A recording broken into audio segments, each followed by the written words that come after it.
নমস্কার বন্ধুরা, এজিএম রূপা কিচেনে অনেক অনেক স্বাগত জানাই। আবারও চলে আসলাম দারুণ স্বাদের একটি রেসিপি নিয়ে। আজকের রেসিপিতে আছে দারুণ লোভনীয় স্বাদে লাউ চিংড়ি রেসিপিটি শেষ পর্যন্ত দেখার অনুরোধ রইল। অনেকেই অনেকভাবে লাউ চিংড়ি রান্না করে থাকে। আজকে আমি কিভাবে সহজ উপায়ে লাউ চিংড়ি রান্না করব সেটাই আপনাদের সাথে শেয়ার করছি। আশা করি আপনাদের কাজে আসবে। প্রথমে আমি লাউগুলো এভাবে কুচি কুচি করে কেটে নিয়েছি। আমরা চিংড়ি মাছ দিয়ে রান্না করলে লাউগুলো ঠিক এভাবে কেটে নিই। তো যাই হোক, প্রথমেই চুলায় পাত্র বসিয়ে দিলাম। এখন দিয়ে দিলাম তেল। চিংড়ি মাছগুলো আগে একটু হালকা ভেজে তুলে নেব। অতিরিক্ত ভাজতে যাবেন না, তাহলে রেসিপিটা খেতে তেমন ভালো লাগবে না। চিংড়ি মাছে দিয়ে দিলাম সামান্য পরিমাণ হলুদ গুঁড়ো। হালকা ভাজা হয়ে গিয়েছে, এখন তুলে নিচ্ছি। দেখতে পাচ্ছেন আপনারা, অনেকভাবে তো লাউ চিংড়ি রেসিপি করে খেয়েছেন।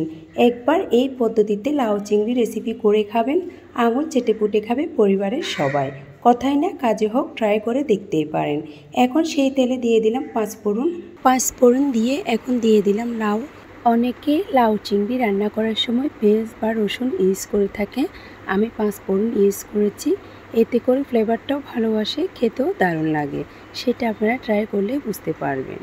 একটু নেড়ে চেড়ে দিয়ে দিলাম ঢেকে। চলে আসলাম 2-1 মিনিট পর, আবার একটু নেড়ে চেড়ে দেবো।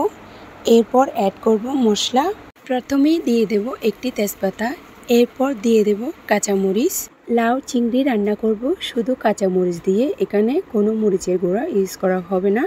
এরপর দিয়ে দিলাম 1 চামচ আদা বাটা, দিব আধা চামচ হলুদ গুঁড়ো, আধা চামচ ধনিয়া গুঁড়ো, আধা চামচ জিরে গুঁড়ো, দিব পরিমাণ মতো লবণ। সব মশলা দেওয়া হয়ে গেলে ভালো করে কষিয়ে নেব। লাউ চিংড়ি রান্না করতে কোনো জল ইউজ করব না। লাউর থেকে অনেক জল বের হবে, সে জলে লাউ রান্না হবে, তাই এখানে আর বাড়তি জল ইউজ করতে হবে না। আশা করি বুঝতে পেরেছেন আমি কি বলতে চেয়েছি। একটু নেড়ে চেড়ে এখন দিয়ে দেব আগে থেকে ভেজে রাখা চিংড়ি মাছ। চিংড়ি মাছগুলো দিয়ে আবার একটু নেড়ে চেড়ে নেব। লাউ চিংড়ির রেসিপি কে কীভাবে রান্না করেন তা তো জানি না। আজকে আমার রেসিপি যদি আপনাদের ভালো লেগে থাকে, অবশ্যই লাইক কমেন্ট শেয়ার করে পাশে থাকবেন। দেখুন, লাউ চিংড়ি মশলা কষাতে অনেকটাই হয়ে গেল। এখন একটু দিয়ে দিলাম ঢেকে। চলে আসলাম 2-3 মিনিট পর। দেখুন ফুটে উঠলো। লাউ চিংড়ি রান্না করতে তেমন সময় লাগে না, দেখতেই পাচ্ছেন অনেকটাই জল বের হয়েছে। এখন দিয়ে দিলাম একটি টমেটো, এভাবে টুকরো করে কেটে দিয়েছি। এটা পুরোটাই অপশনাল, না চাইলে বাদ দিতে পারেন। টমেটো দিয়ে আবার একটু নেড়ে চেড়ে নেব। আচ্ছা, এখানে একটা কথা বলি, যারা জানে না বা নতুনদের উদ্দেশ্যে একটা কথা বলছি। লাউ চিংড়ি রান্না করতে মরিচের গুঁড়া বা জল ইউজ করতে হয় না। ঠিক এভাবে লাউ চিংড়ি রান্না করলে মুখে লেগে থাকবে সারা জীবন। এখন একটু দিয়ে দিলাম ঢেকে। ঠিক চলে আসলাম 5 মিনিট পর। বাহ, খুব সুন্দর একটি কালার আসলো। রান্না প্রায় শেষের দিকে। এখন ধনেপাতা দিয়ে নামিয়ে নেব। তো আজকের সহজ উপায়ে লাউ চিংড়ি রেসিপি কার কার ভালো লেগেছে অবশ্যই কমেন্ট বক্সে বলে যাবেন।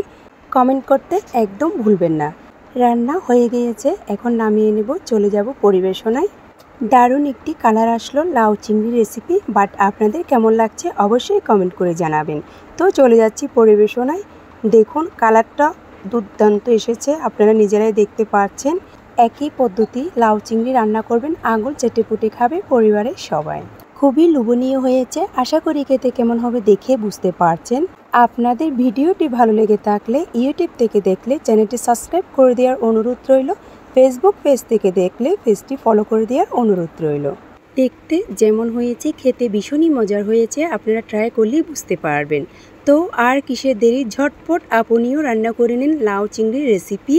তো রেসিপিটি যদি আপনাদের মন ছুঁয়ে থাকে, একটি লাইক একটি শেয়ার করবেন।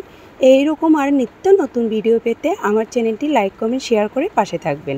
আজ এই পর্যন্ত, পরের ভিডিও পেতে সাথে থাকুন। সকলে ভালো থাকুন, সুস্থ থাকুন। নতুন নতুন রেসিপি পেতে এজিএম রূপা কিচেনের সাথে থাকুন। সকলকে ধন্যবাদ।